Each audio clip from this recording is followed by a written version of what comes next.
El 1 de abril de 1991, en el campus Oriente de la Universidad Católica, es ajusticiado Jaime Guzmán, uno de los principales colaboradores civiles de la dictadura, cerebro de la Constitución Política de 1980 y fundador del partido de derecha UDI.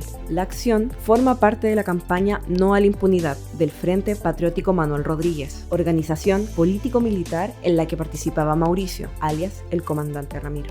Entre 1991 y 92, el hijo del dueño del diario El Mercurio es secuestrado por el Frente en una operación de financiamiento. Su padre, el magnate Agustín Edwards, había colaborado en la campaña a favor del golpe militar de 1973. Tras 5 meses de negociación y previo pago del rescate, el rehén es liberado sano y salvo, pero un año más tarde, Mauricio es detenido en Curanilahue y sometido a un juicio sumario por el ministro instructor Alfredo Pfeiffer. Mauricio es juzgado sin ninguna garantía de un proceso justo, en manos de un juez que avaló y promovió la impunidad de numerosos crímenes contra los derechos humanos, cometidos por agentes del Estado durante la dictadura de Pinochet. El comandante Ramiro es condenado a 2 cadenas perpetuas como autor intelectual del asesinato de Jaime Guzmán y el secuestro de Cristian Edwards. El 30 de diciembre de 1996, mientras cumplía su condena en la cárcel de alta seguridad, Mauricio es rescatado a través de un helicóptero junto a otros 3 frentistas en una acción sin precedentes en Chile, conocida como vuelo de justicia.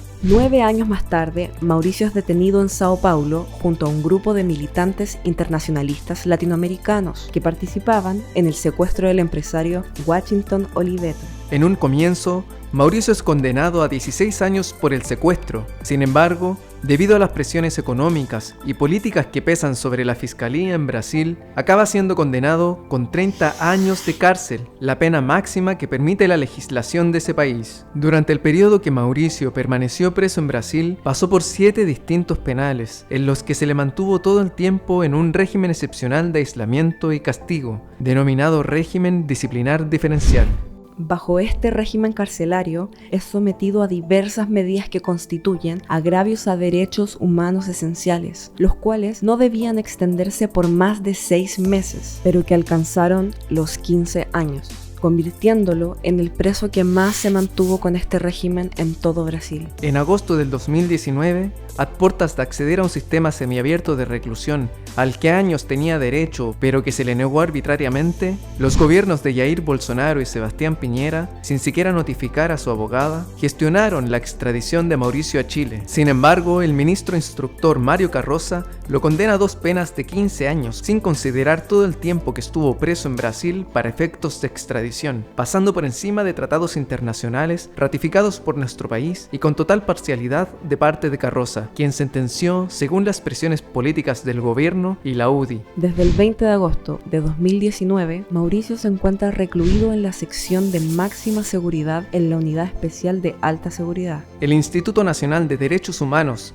y la Comisión de Derechos Humanos del Colegio Médico, al ir a constatar las condiciones de salud física y mental en las que se encuentra Ramiro, concluyeron que hay hallazgos que demuestran que lo vivido a partir del año 2002 en Brasil y su actual situación de reclusión en Chile concuerda con la definición de tortura y tratos crueles, inhumanos y degradantes reconocidas a nivel internacional. En abril de este año, la defensa de Mauricio solicitó el traslado fuera de la sección de máxima seguridad. Sin embargo, el juzgado de garantía decidió mantenerlo en esta sección de castigo, argumentando la motivación política de sus delitos y la fuga en helicóptero en 1996. El 29 de mayo, la Corte Suprema confirmó las 2 sentencias de 15 años cada una. Aunque se agotaron en Chile los recursos de apelación en su causa, se recurrirá a instancias internacionales para encontrar justicia. Mauricio necesitará de tu apoyo. Difunde y comparte su historia.